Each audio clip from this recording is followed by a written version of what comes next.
इस विद्यालय के शोधार्थी हैं और सब अपने अपने में माहिर हैं और ये हर कला संबंध क्या बोलते हैं उसको, हर कला में निपुण है। हर कला का मतलब चाहे बोलने की बात हो चाहे वो बात हो, तो ये एक होता है कि सर्वगुण संपन्न। और एक ये सब तीनों समझ लो मेरे भाई जैसे ही हैं और मतलब इन्होंने दिल्ली विश्वविद्यालय से शोधार्थी हैं। और एक दिन बहुत अच्छा जिसमें राज का और भी टारगेट चल रहा है। तो टारगेट का मतलब होता है कि जो विद्यार्थी हायर एजुकेशन में उनका और भी चलता रहता है, क्योंकि सबका सपना होता है बड़ा बड़ा। तो एक दिन सबके सपने जरूर पूरे होंगे। आ जाओ भाई, आ जाओ आ जाओ। और अब 3 लोगों को सुन लेता हूँ। ये 3 एक साथ ही आएंगे हैं, साथ नहीं छोड़ना, बाबा ने कहा था। आ जाओ आ जाओ आ जाओ। माइक तो हम बीच में ही पकड़ लेंगे। हाँ माइक बीच में। देखो सबसे पहले मैं परिचय करा देता हूँ। ये हैं निर्देश बाबू हमारे बीच, प्रयागराज से जुड़े हैं, प्रयागराज की धरती से जुड़े हैं। और ये हैं राज, जिनका मैं भी खुशामद कर रहा था, जिनके बारे में बोल रहा था। और ये भी हैं शोधार्थी दिल्ली विश्वविद्यालय के, शिव मिश्रा। और ये राज मिश्रा हैं। और ये है तिवारी महाराज, निर्देश तिवारी। और नाम ही निर्देश है। अब घर वाले सोचे होंगे कि निर्देश करेंगे आगे, है ना, या अभी आप लोगों को निर्देश करेंगे। तो पहले तो मैं तीनों लोगों को मिठाई खिला देता हूँ। देखो ये 3 मूर्ति एक साथ आए हैं, है ना। देखो थोड़ी मिठाई खिलाता हूँ, बाकी बाद में खा लेना, डब्बा यहीं रखा है। कल ले जाएंगे। अरे भाई साहब, आज तो आजा व्रत है, खा लेंगे। चलो लो। अच्छा सुनो, एक बात बताऊँ, इनको जरा आगे करो। तो ये हमको मिठाई देने के बाद है कि इनका बहुत अच्छा नंबर जा रहा है में। तो इन्होंने कहा कि गुरुजी मिठाई खिलाएंगे, लेकिन ये इतने चालाक निकले। उन्होंने क्या कहा पता है, गुरुजी ये बताइए 6 तारीख का आयोजन किए हो आप, तो आपके यहाँ इतनी मिठाई आएगी तो हम मिठाई खाएंगे कि हम उसी में से लेके चले जाएंगे। मैं कहा यार देखो, मतलब कुछ भी हो जाए, जो विद्यार्थी जीवन होता है, हम लोग ऐसे पहले सोचते थे जहाँ होगा ना। जैसे एक जगह बताओ, मैं मंदिर पे पुजारी थे हमारे परिचित के थे, तो मैं 1 पाव लड्डू आधा किलो चढ़ाता था, लेकिन वहाँ 3 किलो लेके भी आता था। भाई साहब सेम वही वाली हाल है कि मतलब इन्होंने कहा मिठाई, मुझे वादा दिया था। और क्या वादा दिया, गुरुजी मैगी मिठाई खिलाऊंगा। मैं कहा मैगी के लिए क्या बजट पारित कराओगे तुम, शीतकालीन में वो बैठेगा, है ना। तो ये लो भैया माइक तुम्हारे सामने ही है। भाभी नहीं, नेताजी नहीं है। तो सबसे पहले तो सभी लोगों को मेरी तरफ से बहुत बहुत नमस्कार और हमारे दोनों भाइयों की तरफ से भी।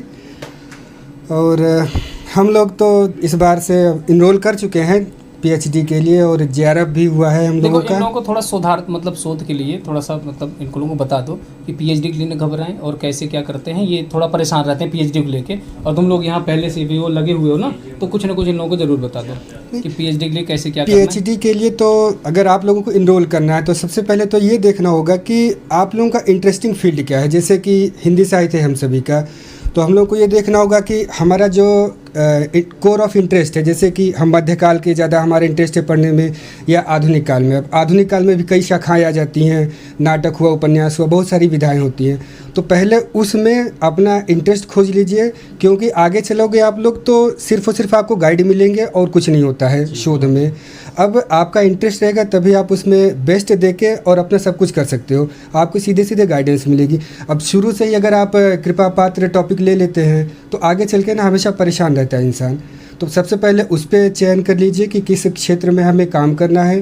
फिर उसके बाद क्या होता है कि जिस भी विश्वविद्यालय में अप्लाई करना है, वहाँ की एक शोध निर्देशिका होती है, पहले उसका देख लीजिए उन सब टॉपिक्स पे काम क्या हुआ है क्या नहीं हुआ है, और आगे उसमें संभावना है क्या। लेकिन वो तो अपडेटेड नहीं आती, बड़ी पुरानी रहती है। नहीं, दिल्ली विश्वविद्यालय तो अपडेट करती रहती है, जेएनयू भी अपडेट करता रहता है, और बहुत सारी ऑनलाइन साइट्स हैं, आप लोग वहाँ से देख सकते हैं।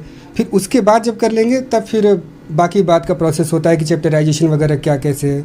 तो जो आपके सीनियर्स वगैरह उनके कांटेक्ट में बने रहिए, तो वो लोग फिर बताते रहते हैं।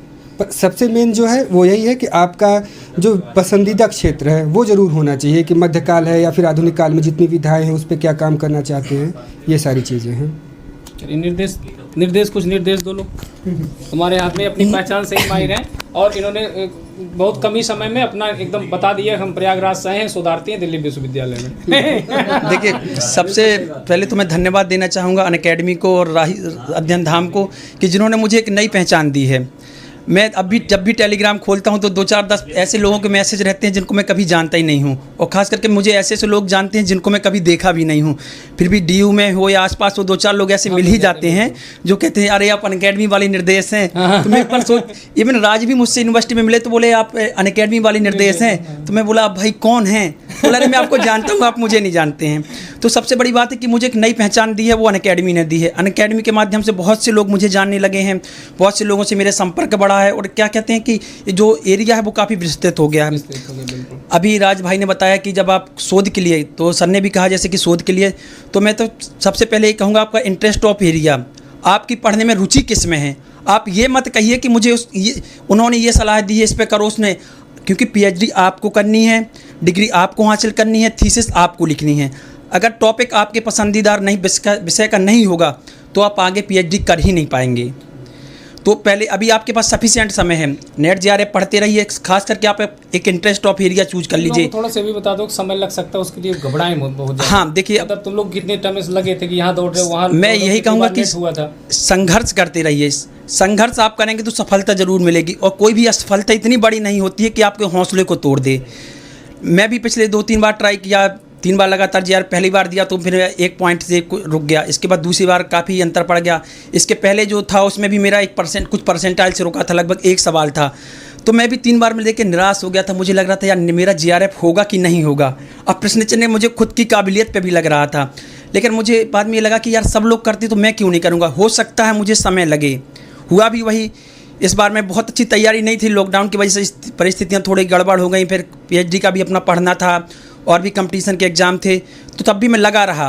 रिवीजन मेन चीज़ है, आप कितना रिवाइज करते हैं। ये मत सोचिए कि आपको 50 किताब पढ़ के ब्रह्म राक्षस बनना है, आप एक किताब को 50 बार पढ़िए, लेकिन जो पढ़िए तो आपके कॉन्सेप्ट क्लियर हों। बिल्कुल बिल्कुल। और आप जीआरएफ होने के बाद आपके पास बहुत सी अपॉर्चुनिटी हैं। आप स्टेट यूनिवर्सिटी में ट्राई करिए, सेंट्रल यूनिवर्सिटी में ट्राई करिए, और जो आपके आसपास की हों, क्योंकि देखिए पीएचडी में सीटों की संख्या कम है, विद्यार्थी ज़्यादा होते जा रहे हैं। तो ये घबराइए नहीं, आपको समय लग सकता है। 1 साल मैं भी इंतज़ार किया हूँ एडमिशन के लिए, लेकिन यही है कि लगातार मेहनत करने के बाद, लगातार संघर्ष करने के बाद आज वो सफलता का मुकाम आ गया कि 1 साल पहले मेरा पीएचडी में एडमिशन हो चुका है। तो आप भी धैर्य बनाए रखिए, क्योंकि धैर्य से बड़ा मुझे लगता है कि कुछ होता नहीं है।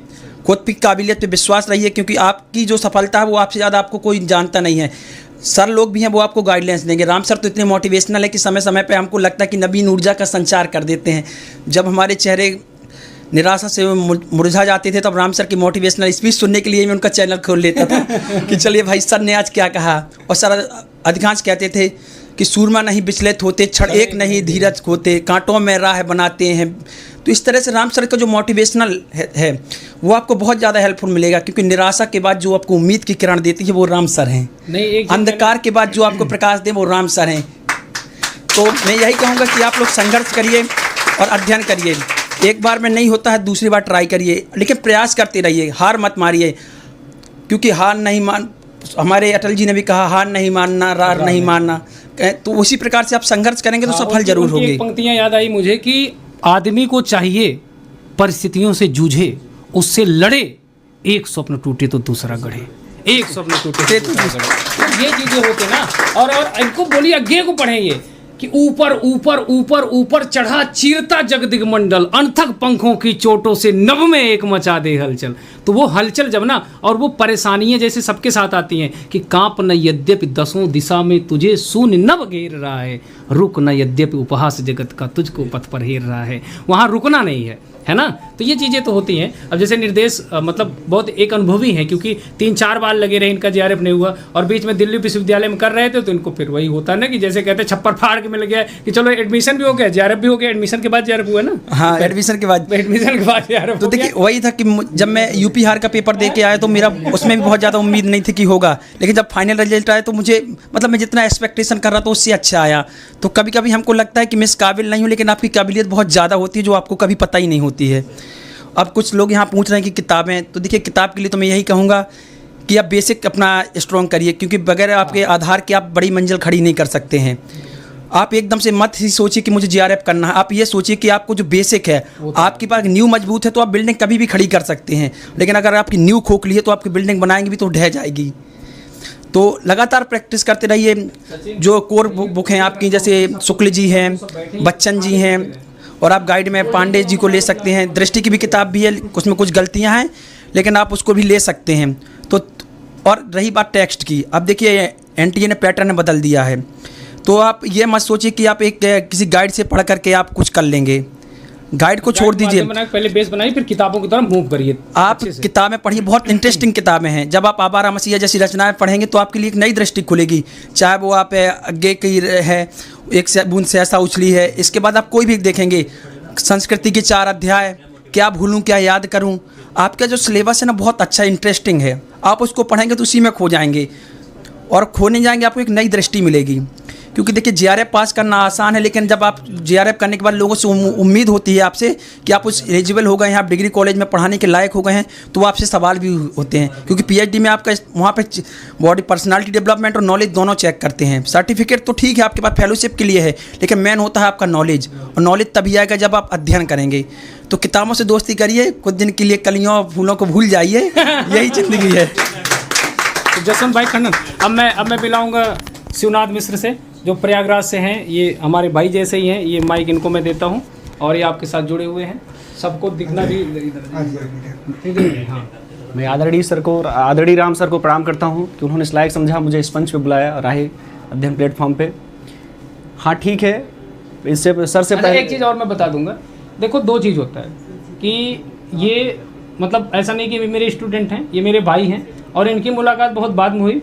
और इनके जो बड़े भाई साहब हैं दिल्ली विश्वविद्यालय में एक असिस्टेंट प्रोफेसर भी, मतलब एक बहुत अच्छा, जब उनसे मेरी मुलाकात हुई, जब जानने को मिला, तो ये हमारे स्टूडेंट नहीं रहे हैं, ये समझ लो हमारे भाई हैं, जो इस कार्यक्रम में आयोजन में इन्होंने पार्टिसिपेट किया। मुझे भी अच्छा लगा कि चलो ठीक है, एक पारिवारिक संबंध है। और ये लोग शोधार्थी हैं, ये तीनों भैया, ये इनको हिंदी बाहुबली कह लो आप यहाँ शोधार्थी में, जैसे एक शब्द होता है, खैर वो शब्द वहाँ नहीं हो जाता, यहाँ बाहुबली मतलब एकदम दबंग शोधार्थी समझ लो। हम खोजेंगे, निराला को हम खोज लेंगे, कहाँ नहीं खोजेंगे, कहाँ नहीं मिलेगा। नहीं जी सर। तो शिवनाथ उसी हिसाब से हमारे बीच में है। ठीक है, मैं कहना चाहूँगा, एक पृष्ठभूमि का एक पृष्ठ निष्कर्ष, बाकी पन्नों पर लिखा है सतत संघर्ष। इससे पहले था, लेकिन जब से राम सर से मिला, वो हमको लगता संघर्ष जो है अब वो गोल्डन चाम में बदल गया है, और सुनहरा अब समय आ रहा है, ऐसा मुझे लगता है। तो सर के प्रत्येक विद्यार्थी को मैं यही कहना चाहूँगा, सर से जुड़े रहिए। सर मतलब गुरु तो गुरु है, ये हैं, भाई भी हैं, पिता भी हैं, हर तरीके से आपको रास्ता दिखाते रहते हैं। आई हमारे सहपाठी निदेश भाई ने कहा कि आपका जीआरएफ हो गया, नेट हो गया, तो आप खुशी हैं, ठीक है, लेकिन उसके बाद आपका अगला पड़ाव आता है पीएचडी, जिसे हिंदी में कहते हैं विद्या वाचस्पति। आप उस क्षेत्र में जब जाते हैं, एक अपने नए टॉपिक लेकर उसको टॉपिक को पहले क्लियर किया जाता है, वो सत्य है, लेकिन आप उस विधा को, आदिकाल हो चाहे भक्तिकाल हो चाहे रीतकाल हो, आधुनिक में आपके कई विधाएं हैं, गद्य, नाटक है, उपन्यास है, कहानी है, निबंध, आपकी जिसमें रुचि हो पहले से आप डिसाइड कर लीजिए, अपने सीनियर संपर्क लीजिए, सर मेरी इसमें रुचि है, फिर उसके बाद आगे कदम बढ़ाइए। क्योंकि कदम बढ़ाने से पहले आप सोच लीजिए, और आप जब सोचे हैं तभी आज जीआरएफ है, नेट है, वो भी हमारे राम सर के वजह से। क्योंकि सर लगता है कि आज ऑनलाइन प्लेटफॉर्म पे सर की क्या तारीफ हो रही, क्या धमाल है, वो तो कल देखो सर एक टॉपर है। एक तो पूजा सिंह है भैया, तुम्हारा नाम ले ले तो पूजा हमारी बहुत अच्छी स्टूडेंट है, और ये लोग सोच रहे हैं कि बाहुबलियों को नहीं पहनाया जा रहा है मेडल। अरे हिंदी बाहुबली हैं, बिल्कुल एक नंबर करके मैं पहना देता हूँ, क्योंकि ये मेडल इसलिए भी इनको पहनाया जा रहा है क्योंकि इनसे उम्मीद है कि आगे ये बढ़कर और एक दिन ये प्रोफेसर बन के आगे वाली पीढ़ी को मेडल पहनाए। ये मेडल इनको इसलिए भी पहनाया जा रहा है क्योंकि ये मेडल इनकी जिम्मेदारी है, और मैं ये जिम्मेदारी दे रहा हूँ कि हिंदी में वो जो दबदबा है ना, दबदबा यहाँ पे बाहुबली मतलब वो नहीं कि चाटू लॉकर ले लिए वो लिए, यहाँ नहीं, मतलब काबिलियत में दबदबा। कहीं अगर कोई सम्मेलन है तो मंच पे खड़े होकर हमारे रचना पे बोल सके, है ना, हम कहीं से आवाहन कर सके, हम किसी कवि की बात हो तो उसका प्रतिनिधित्व कर सके, इसलिए ये मेडल ये जिम्मेदारी के साथ है।